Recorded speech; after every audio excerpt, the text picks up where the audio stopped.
Rupa Huq. Thank you, Madam Deputy Speaker. The gracious speech the other day was most memorable for being a Queen's speech without a Queen.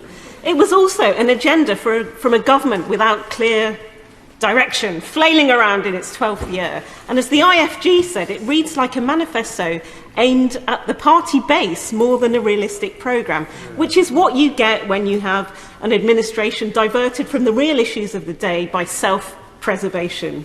So while on the face of it, 38 bills is a frenetic level of legislation, the most in almost a decade and 4 times that of the last Queen's speech, if you strip away the bits that are reheated leftovers, they couldn't get through the Lords last time, or the bits and pieces that are scrapping EU regs, it's actually a very thin speech, paradoxically.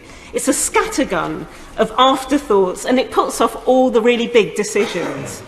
So when the Prime Minister the other day had a go at our hard-working civil service as having a mañana culture, the word translates, I'm told, as tomorrow, he seemed to identify his own government, the fact that they've been gripped with putting everything in a kind of too difficult for right now box to be dealt with tomorrow. So although the words cost of living crisis were included in the text, the speech was missing any big overarching ideas to address the way bills are crippling household finances, from the weekly shop to leaving the lights on, heating the house, filling up the tank, all of those things.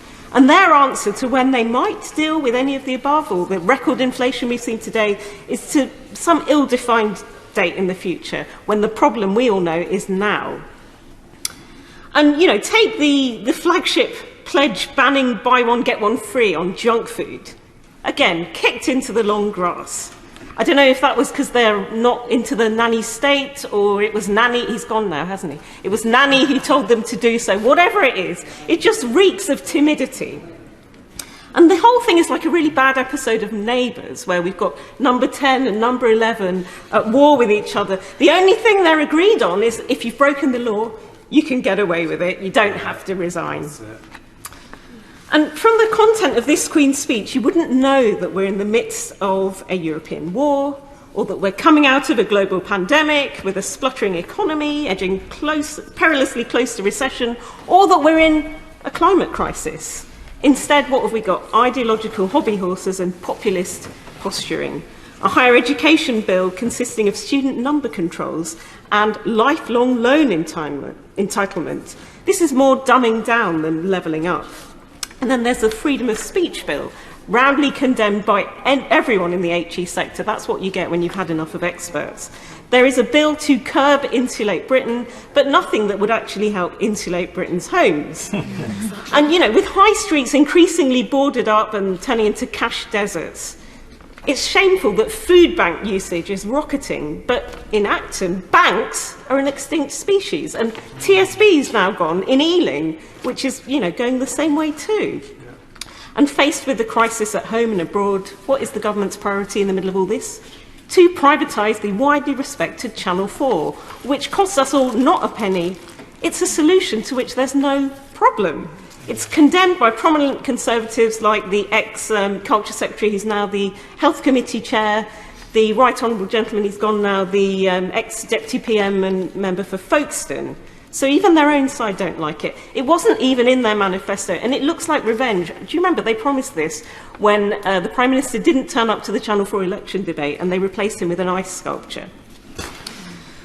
And we've now got a bill for BO. That is the Brexit Opportunities Bill, laughably titled. More dead ends and might have beens, and more rewriting of history all over. So the Prime Minister trumpeted removing VAT on domestic energy during the referendum campaign. His exact words were, "When we vote leave, we will be able to scrap this unfair and damaging tax." The country obliged, 6 years on, in the middle of an energy crisis, nothing. Then there's that manifesto pledge that Brexit would allow them to ban importing foie gras, which is so cruel to ducklings and geese. Vanished, all because the Prime Minister is too chicken to do anything about it.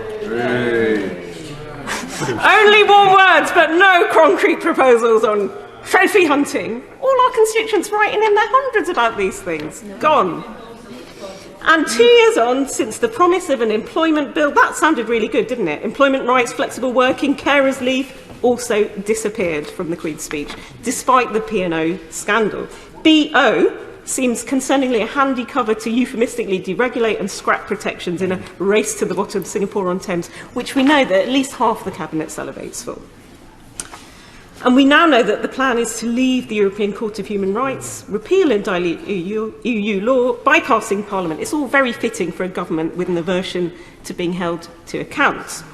Waste of time, populist headline chasing, when we could be addressing the real crises of the country feeling the pinch. The FT said it's red meat over real reform.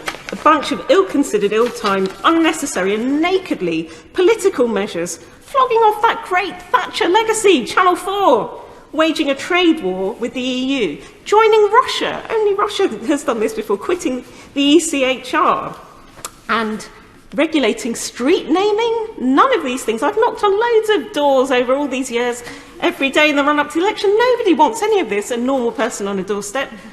Yet nothing to tackle the climate crisis, or cut energy bills, or make people more secure at work, or turn around our struggling economy. None of the stuff people desperately need. With the rollercoaster nature of this government that's prone to knee-jerkism and tearing up its own manifesto commitments rather than thinking through problems. On this occasion, this ostensible blizzard of bills, but ultimately too little too late Queen's speech without a Queen, although I'm pleased to see HRH was on Crossrail yesterday and she's been enjoying the horses recently.